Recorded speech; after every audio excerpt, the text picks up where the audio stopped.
Yo, what is up, guys? Welcome back to Animal Crossing. I hope you're doing amazing today.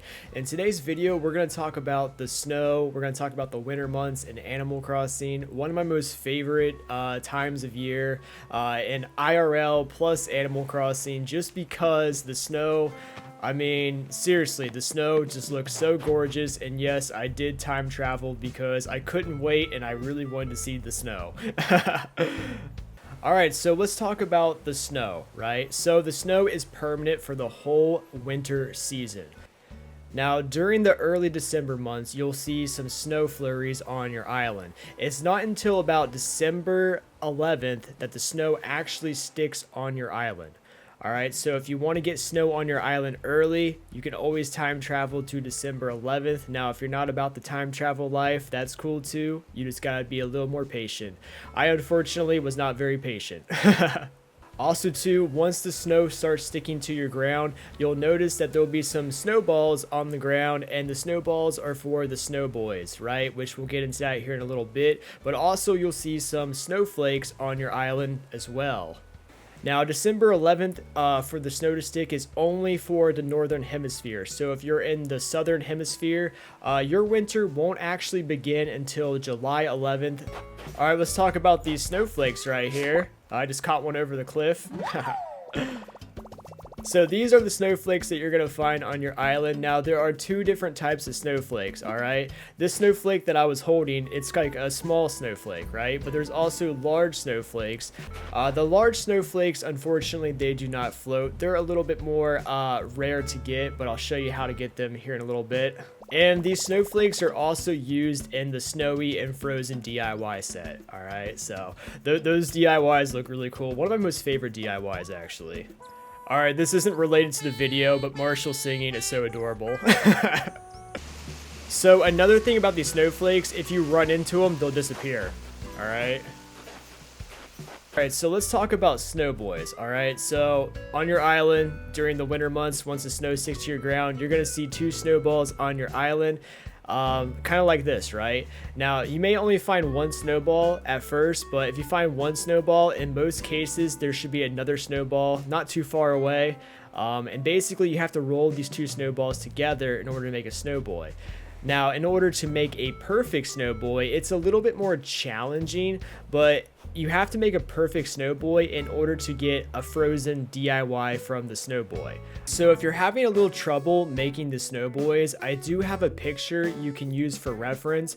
I use this picture every time I'm making a snowboy, and I get it right just about every time. So if you use this picture, you should be good and you should be able to get it right. Another thing about snowboys is that you can get large snowflakes from your snowboy, and these large snowflakes are used for crafting the snowy frozen DIYs. Alright guys, so I'm gonna go ahead and post a little picture up somewhere on the video just to show you guys all the new frozen DIYs that were added in the 2.0 update.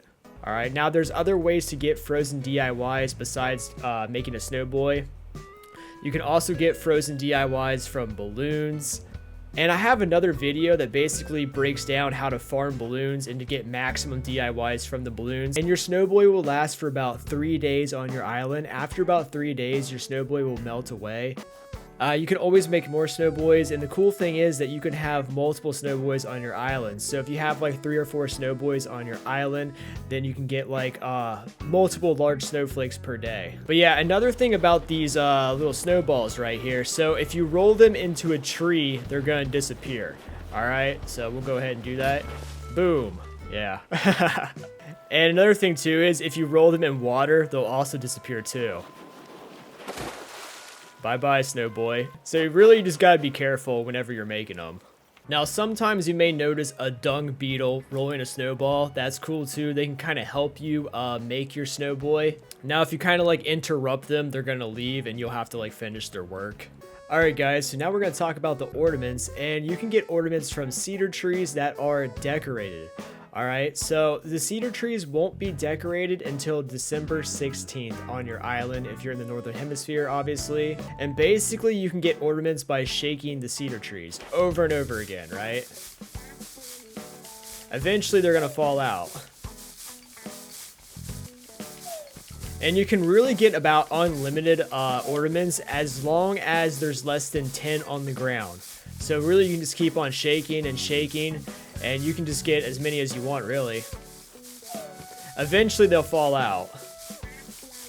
Now, it's up to 10 ornaments can fall out of the tree at a time. Once you have 10, or if there's not enough space to have more, sometimes there's not enough space to have 10, you have to pick up the ones that you have right now, and you can continue shaking them, and you can keep getting more of them. So we just picked up all these. And another thing that you'll notice too, the gold ornaments are actually more rare than the blue ornaments and the red ornaments. Alright, so the gold has a lower drop rate. But yeah, once you get done picking them up, you just gotta shake the tree again and they'll just keep falling out. What I really like about this is that we only need one cedar tree that's decorated to get as many ornaments as we want. So if you don't have a whole lot of cedar trees on your island, like I don't, I definitely want to have some more trees on here eventually, but you don't need a whole lot of trees. You just need one tree. Get as many ornaments as you want. I'm going to go ahead and post a little picture up just to show you guys all the new festival DIYs that were added in the 2.0 update. And something else to look forward to during the winter months in Animal Crossing, we get a bunch of new winter accessories and clothes at the Able Sisters. We get like some winter coats. They also sell beanies here. It is beanie season. I love beanies. Oh yeah, sweater weather too, you know. And we also have some events in the wintertime as well. Like we have Toy Day, which is kind of like the Animal Crossing version of Christmas. And there's also the New Year's Eve event. It's kind of like a little countdown event. It's pretty cool where you can like chill with your villagers and you can watch like this countdown. You get some goodies as well. Now the other events that we have, they're not like playable events, but you do get some goodies. There's also Valentine's Day, which if you have a good relationship with your villagers, they will send you some presents in the mail. And you'll get some Valentine's items, which is like a bouquet and a box of chocolates. And there's also Groundhog Day where you can get like a little Mr. Rossetti statue thing, whatever. But yeah guys, that's about it. I hope you enjoyed the video. Let me know down below what you're most looking forward to during the winter months of Animal Crossing. And I'll see you in the next video. Peace.